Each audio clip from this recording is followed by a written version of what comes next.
Merci, Monsieur le Président. Monsieur le Premier ministre, Mesdames et Messieurs les ministres, mes chers collègues, les graves incidents qui se sont produits à Chanteloup-les-Vignes appellent de notre part une réaction à la hauteur de l'indignation qu'ils ont suscitée sur le terrain. Ils appellent aussi à une prise de conscience de ce que ces actes révèlent. Graves troubles à l'ordre public. Attaque en règle de l'ordre républicain, à commencer par les hommes et les femmes qui en sont dépositaires, les policiers, les pompiers et les élus locaux. Les destructions commises sont importantes et elles ont une symbolique. Brûler un lieu d'apprentissage des arts et de la culture n'est pas anodin. Cela porte la trace d'un refus, celui du vivre ensemble. De plus, tirer au mortier sur les forces de l'ordre, sur les pompiers venus éteindre ce feu, marque le franchissement d'une ligne rouge. Comment pouvons-nous accepter que nos fonctionnaires soient pris à partie, que des guet-apens leur soient tendus? Plus graves encore sont les propos que j'ai entendus les heures suivantes autour des lieux de l'incident. Justification des actions en réponse à la soi-disant impunité des forces de l'ordre. Minimisation de cet incendie au regard de celui qui avait eu lieu quelques heures plus tôt dans une école. Propos tenus par des hommes adultes et donc pleinement conscients de leur gravité. Il faut mesurer la défiance qui s'est installée vis-à-vis de l'État républicain, qui n'est plus ni craint ni respecté de la part des auteurs de ces actes. Il faudra bien sûr reconstruire ce qui a été détruit, mais il faut aussi et surtout que les individus ayant commis ces actes criminels soient interpellés et traduits en justice. Les forces de l'ordre se plaignent d'appréhender des individus pour des faits graves et de les revoir ces mêmes personnes en liberté le lendemain. On ne peut laisser ce criminel mettre à mal notre pacte républicain et nuire à l'image de nos quartiers. Monsieur le ministre, quelle réponse pénale la justice peut-elle apporter afin de sévèrement punir de tels actes?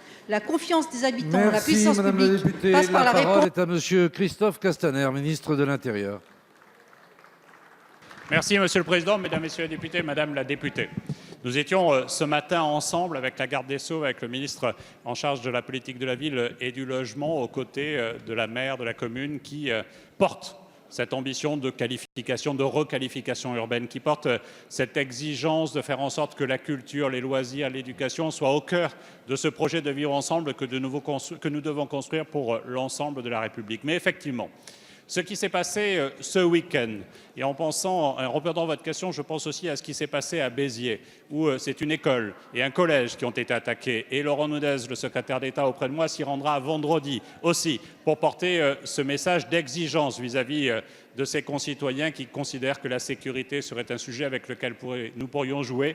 La réalité est tout autre. Ce qui s'est passé ce week-end dans votre circonscription est totalement condamnable, totalement inacceptable. Deux choses. La première, c'est ce défi lancé sur les réseaux sociaux pour, je cite, « se faire du flic », avec cette ambition de porter des coups, de porter la violence contre nos forces de sécurité intérieure et contre nos sapeurs-pompiers. Et je remercie l'Assemblée d'avoir applaudi l'invitation de Julien Denormandie à leur rendre hommage. La deuxième chose qui est totalement inacceptable, c'est le fait que nous ayons assisté à un véritable guet-apens, qui était organisé, ce guet-apens. Et ce matin, nous avons pu faire un point sur le début de l'enquête. Et sous l'autorité de la garde des Sceaux et surtout de la procureure en charge de ce dossier, 2 personnes ont été interpellées et mises à disposition de la justice. Et ces 2 personnes font l'objet d'une incrimination criminelle, parce qu'effectivement, on est sur des actes qui sont criminels et qui ont été organisés en bande organisée, justement. Mais ce que nous avons voulu porter ce matin, c'est un message de fermeté. Fermeté pour que non seulement ces 2 individus, mais l'ensemble des auteurs soient interpellés. C'est un message de détermination sur les moyens que nous mettons en œuvre sur le terrain. Et c'est un message de confiance dans les quartiers, de confiance dans les élus pour construire cette ambition, cette exigence républicaine que nous avons tous.